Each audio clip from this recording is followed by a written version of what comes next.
ছোট ছোট কুনিকুনা ভাই ভଉଣୀ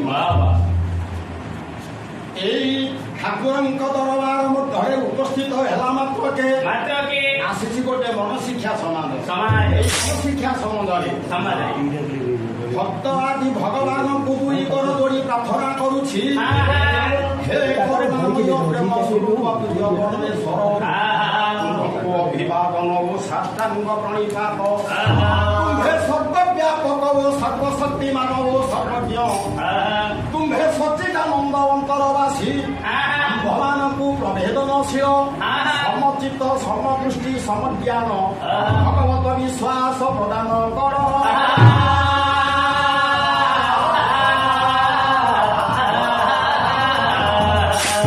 ଅହମିକା କାମ ପ୍ରବୃତ୍ତି ଓ ଭଗୁଣା ହିଂସାରୁ ଆମ୍ଭମାନଙ୍କୁ ମୁକ୍ତି ଦିଅ।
ଶିବ ପାର୍ବତୀ ଆଜି କଥୋପକଥନ ହେଉଥିଲେ, ସେଇ ଭଗବାନ ଶିବ ବା ଶକ୍ତିଦାୟିନୀ ପାର୍ବତୀ ଆଜି ସମସ୍ତଙ୍କର ମଙ୍ଗଳ ବିଧାନ କରନ୍ତୁ। ହେ ରାମଦେବ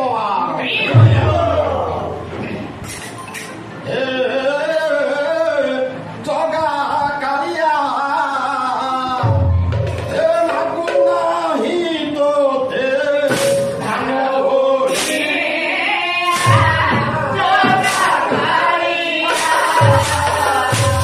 Bye.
ହସ୍ତିନା ନାମକ ଗୋଟିଏ ରାଜ୍ୟ। ସେ ହସ୍ତିନା ନାମକ ରାଜ୍ୟରେ ଶାନ୍ତନୁ ନାମକ ଜଣେ ରାଜା। ରାଜା କିପରି ରାଜାଙ୍କର ଗୁଣବାଣୀ କିପରି ଅଛି, ରାଜା କେମିତିକା ସାଧିକା ଭାବ ଅଛି, ଏଇଠି ଗୋଟିଏ ପଦ ଆପଣମାନଙ୍କୁ ମୁଁ ଅଧିକାର କରି ଗୋଟିଏ ପଦ ମୁଁ ଗାଉଛି। କବି ହେଉଛନ୍ତି ବଳଭଦ୍ର ଭଞ୍ଜଦେବ। ମାତ୍ର କହି ପର ଗୁଣକୁ ଘେନନ୍ତି ପର, ଗୁଣକୁ ଘେନନ୍ତି ପର।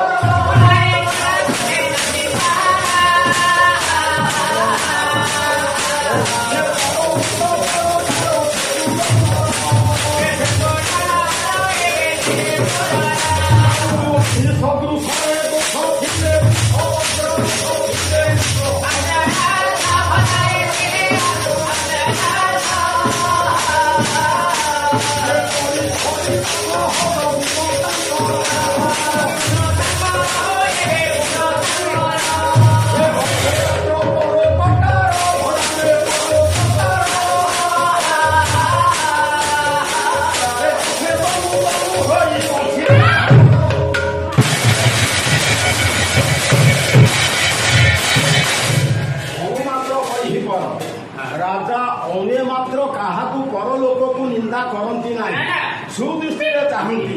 ରାଜାଙ୍କର ଯେତିକି ସବୁ ଲକ୍ଷ ଲକ୍ଷ ପ୍ରଜା ଅଛନ୍ତି ସମସ୍ତଙ୍କୁ ନିଜର ପୁତ୍ର ଭାବରେ ସେ ପାଳିତ କରିଥାନ୍ତି। ପର୍ବତ ପରକାର ସେ ପୁରନର, ପାହାଡ଼ ପରି ପର୍ବତ ପରି ଘରଦ୍ୱାର କୋଠା ସବୁ ବିଲ୍ଡିଂ ଅଛି। କଣ ବେଶୀ ବୋଲାବଳି କରିବା ରାଜାଙ୍କର ସମୀକ୍ଷା। କ୍ଷମାଶୀଳ ବରଣ୍ୟ ପଣ୍ଡିତ ମଣ୍ଡଳୀ ଲକ୍ଷ୍ୟ ଦିଅନ୍ତୁ, ଯେତେବେଳେ ଗଙ୍ଗାକୁ ଆଜ୍ଞା ଶାନ୍ତନୁ ବିବାହ କରିଥିଲେ,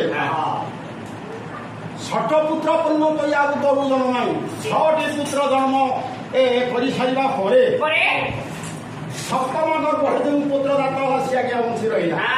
କଥା ଛାଡ଼, ଆଗ କଥା ଅଛି। କ୍ଷମାଶୀଳ ବରଣ୍ୟ ସଦନ ମଣ୍ଡଳୀ ଶାନ୍ତନୁ ପାଖରୁ ଗଙ୍ଗା ଛାଡ଼ ପତ୍ର ଦେଇଗଲା ପରେ ଆଜ୍ଞା ବିସର୍ଜନ ଆଜ୍ଞା ଆରମ୍ଭ କରିଛି। ରାଜାଙ୍କ ଦେହକୁ କନ୍ଦର୍ପ ଦାହ କରୁଛି। ଋତୁରାଜ ବସନ୍ତ ଆଗମନ ହୋଇଛି। ଋତୁରାଜ ବସନ୍ତ ସମୟରେ ତାଙ୍କ ଗ୍ରହଣ କରି ଧନୁଷ ଧରି ରାଜା ଶିକାର ଉଦ୍ଦେଶ୍ୟରେ ବାହାରି ପଡ଼ିଛି। ଆରେ ବାପା, ଏଇଠି ଗୋଟିଏ ପଦ ଗାଇବା। ସେଇ ଅମ୍ବିକା ବ୍ୟାସ ଅନୁପ୍ରାସ ବଳଭଦ୍ର ଭଞ୍ଜଦେବ। ଆରେ ଅଙ୍କ ହେ ଲାସିତ ଶିଶିର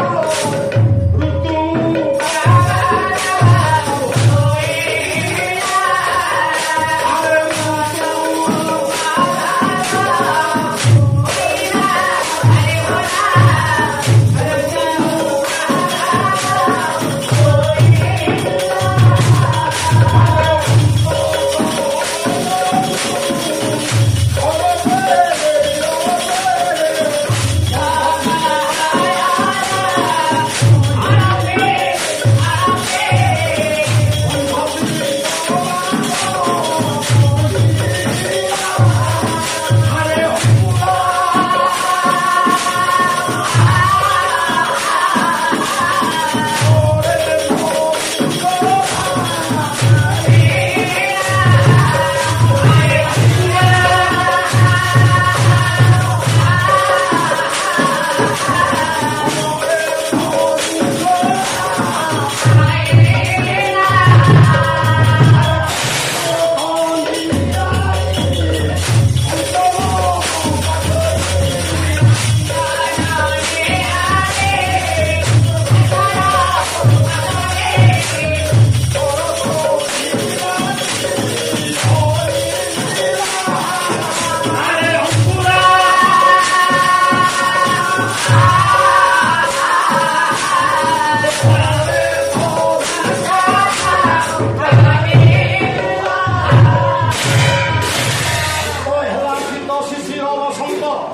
ଆଜ୍ଞା ଋତୁରାଜ ଶୀତ ଗଲା ପରେ ଋତୁରାଜ ବସନ୍ତ ଆଗମନ କରିଛି। ଏ କଅଁଳିଆ ଲଣ୍ଡା ବୃକ୍ଷ ମାନଙ୍କରେ ସବୁ ନୂତନ ପତ୍ର କଅଁଳି ଆସିଲା। କଲି ବଡ଼ ଉପରେ ଭ୍ରମର ବସି ଗୁଣୁ ଗୁଣୁ ଗୁଣୁ ନାଦ କରୁଛି। କବି କହୁଛନ୍ତି ଏ ଗୁଣୁ ଗୁଣୁ ନାଦ କରୁନି, ଋତୁରାଜା ଏ ଧରା ବୃକ୍ଷକୁ ଆଗମନ କରୁଛନ୍ତି ବୋଲି ଏ ଶଙ୍ଖବାଦୀ ଶଙ୍ଖ ବାଦନ କରୁଛି।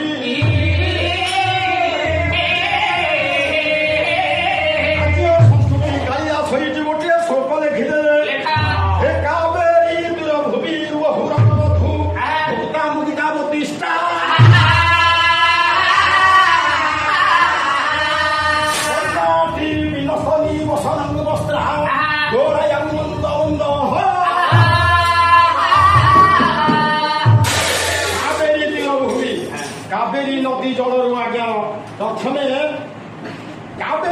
ଭୂମି ବହୁରଗ ବଧୁ ମଳୟ ପର୍ବତରୁ ସର୍ବପ୍ରଥମେ ଆଜ୍ଞା ବସନ୍ତ ବାହାରିଲା ଆସି କାବେରୀ ନଦୀ ଜଳରେ ଉପସ୍ଥିତ ହେଲା କାବେରୀ ନଦୀ ଜଳରେ ଭାସି ଭାସି ଆସିଲା ତାରେ ମୁଁ ଏହିପରି ମୁଁ କେତେ ଭାସି ଭାସି ଆସିଲି ମତେ ବଡ କଷ୍ଟଦାୟକ ଦେଉଛି ନଦୀ କୂଳ ହୁଡ଼ା ମଧ୍ୟରେ ଯେଉଁ ଗର୍ତ୍ତ ଅଛି ସେ ଗର୍ତ୍ତ ମଧ୍ୟରେ ଆଜ୍ଞା ସର୍ପ ସର୍ପଣୀ ବାସ କରିଛନ୍ତି ଦେଖିଲା କି ସର୍ପ ସର୍ପଣୀ ବାସ କରିଛନ୍ତି ଯଦି ଏ ଗର୍ତ୍ତ ଭିତରେ ମୁଁ ରହିଯିବି ଏମାନେ ତ ହେଲେ ବିଷଧର ନାଗ ସଂସାରଟି ଆଜ୍ଞା ସବୁ ନଷ୍ଟ ହୋଇଯିବ ଆଖ୍ୟା ଲାଟି ଗଲାଟି ଲକ୍ଷ୍ମଣୀ ଦରସା ମାଙ୍ଗ ଭାଙ୍ଗ ପ୍ରତିଷ୍ଠ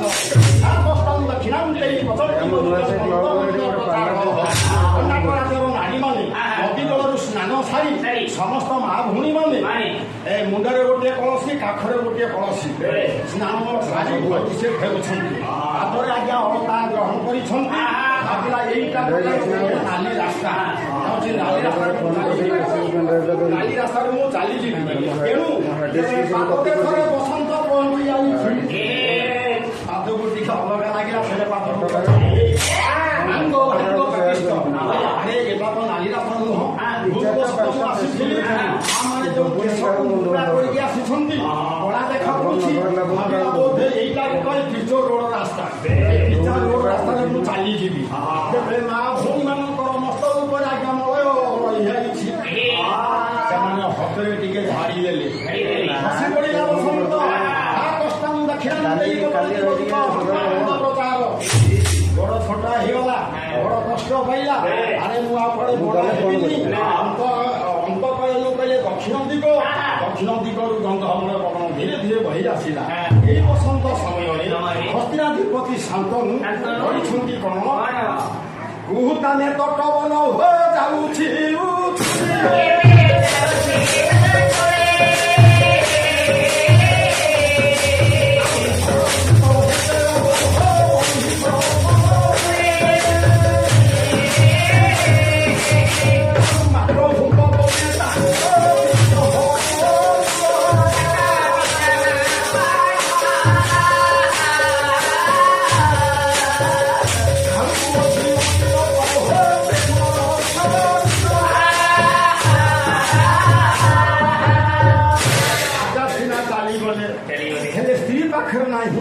ଯଦି ପୁରୁଷ ପାଖରେ ସ୍ତ୍ରୀ ନାହିଁ ସେ ପୁରୁଷ ଆଜ୍ଞା ସ୍ତ୍ରୀ ହୀନା ତାର ମନ ବ୍ୟାକୁଳିତ ମନ ବିଭ୍ରାମ ଚାକିରି କରିଥିଲେ ମଧ୍ୟ ଅଫିସକୁ ଯିବ ନାହିଁ ଚାଷବାସ କିଛି କରିବ ନାହିଁ ବେପାର ବାଣିଜ୍ୟ କିଛି କରିବ ନାହିଁ କାହିଁକି କରିବନି ଘରୁ ମା ଲକ୍ଷ୍ମୀ ଛାଡ଼ି ଚାଲିଗଲେ ଏ ମା ଭଉଣୀ ଆମର ଶୁଣ ମନ ଦେଇ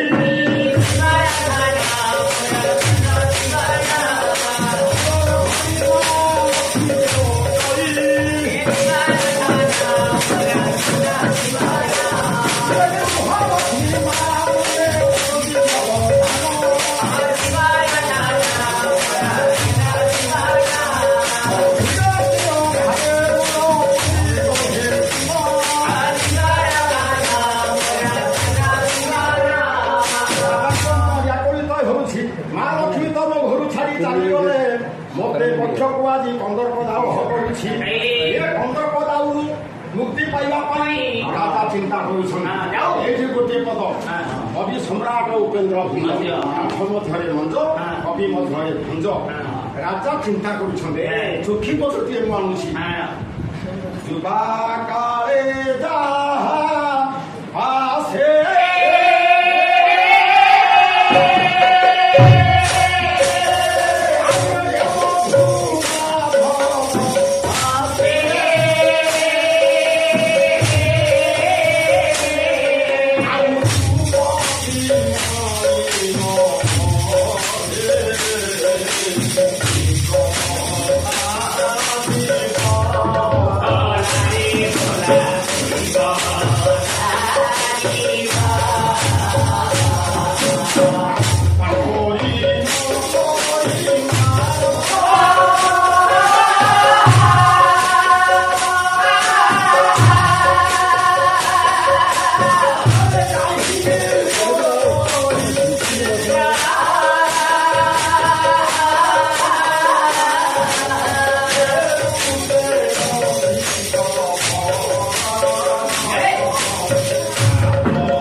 ସମୟକୁ ମଧୁମାସ ବୋଲି ଶାସ୍ତ୍ରରେ ଆଜ୍ଞା ପ୍ରମାଣ ଅଛି।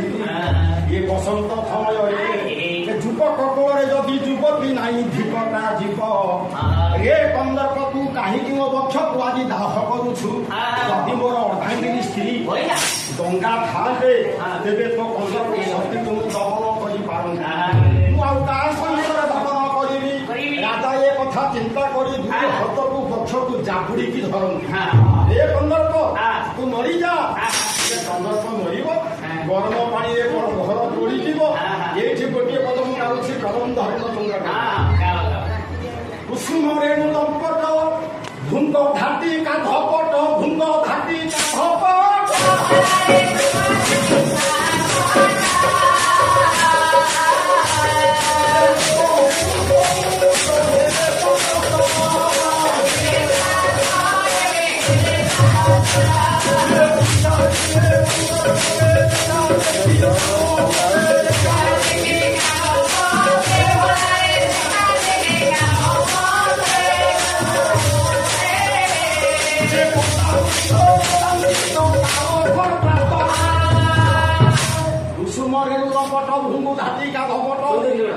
ଯମୁନା ନଦୀ ଜଳଟି କଳକଳ ଚିତ୍କାର କରି ତଳକୁ ବହି ଯାଉଛି। ସେଇ ନଦୀ ବନ୍ଧ ପାଖରେ ଘୋଡ଼ା ଉପରେ ରାଜା ବସିଛନ୍ତି। ପୁଷ୍ପ ଉଦ୍ୟାନ ଅଛି, କ୍ରମଶ ବନ ଜଙ୍ଗଲ ସବୁ ଅଛି। ଫୁଲ ଉପରେ ଭ୍ରମଣ ମାନେ ଗୁଣୁ ନାଦ କରି ଫୁଲର ସବୁ ଚୁମ୍ବନ ଦେଉଛନ୍ତି। ଏ ଚୁମ୍ବନକୁ ଦେଖିବା ମାତ୍ର ରାଜାଙ୍କର ବକ୍ଷକୁ ଆହୁରି କନ୍ଦର୍ପ ଦାହ କରୁଛି। ଏହିପରି ବିଭିନ୍ନ ପ୍ରକାରେ ରାଜା କଥା ଚିନ୍ତା କରୁ କରୁ ଦେଖିଲେ ଯମୁନା ନଦୀ ଜଳରୁ ଗୋଟିଏ ସୁନ୍ଦର ଝିଅଟିଏ ନାମଟି ବାହି ରାଜାଙ୍କ ଆଡ଼କୁ ଆସୁଛି। ରାଜା ଚିନ୍ତା କରୁଛନ୍ତି ସତେ କଣ ମୋର ବିକଳ ଦେଖିକି ଏ ଗଙ୍ଗା ତାଙ୍କ ସଖୀଗଣ କଣ ପଠେଇ ଦେଇଛନ୍ତି କି? ଚିନ୍ତା କଲେ ରାଜା। ରଘୁନାଥ ମହାନ୍ତି କଟକ ଜିଲ୍ଲା କବି ରାଗ ଶିବମଙ୍ଗଳା ସ୍ତ୍ରୀ ଯଦି ବାଇ ମୋ ପ୍ରାଣ ମିତରି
रे सुंदरी तुमको जदि मो स्त्री गंगा पठेइछन्ती तुमे जदि मोर स्त्री हेब उमापति मस्तक उमा कहले माँ पार्वती पार्वती पति हेले देवदेव महादेव महादेव मस्तक शिर मस्तक मु लक्ष्य चंपा फूल चढ़ी देवी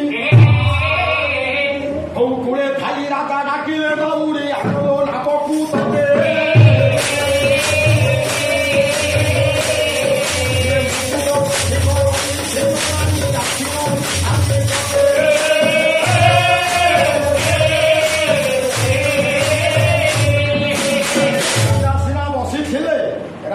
ठिया हो पड़े निज दुई घर को डाकिले हो लाउरी आपण आ डेरी करतु ना बेग्र गति डंगाटे नहीं आसु हो चमकी पड़ा छई अबला पुटिले